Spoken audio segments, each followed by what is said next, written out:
fui convidado para fazer uma entrevista do projeto SEVA, a qual eu apoio, entendeu?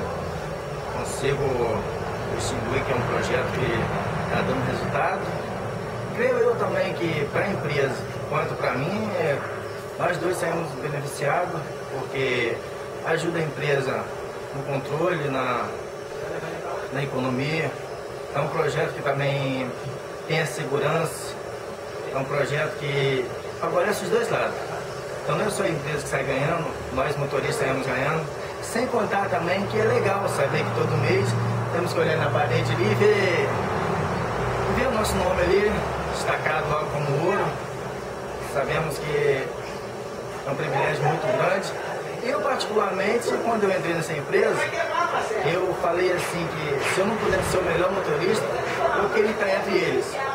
E creio eu que o ouro deve ser a medalha hoje em dia a mais cobiçada. E esse projeto está me ajudando a ser um bom profissional e também o lado pessoal está me ajudando bastante.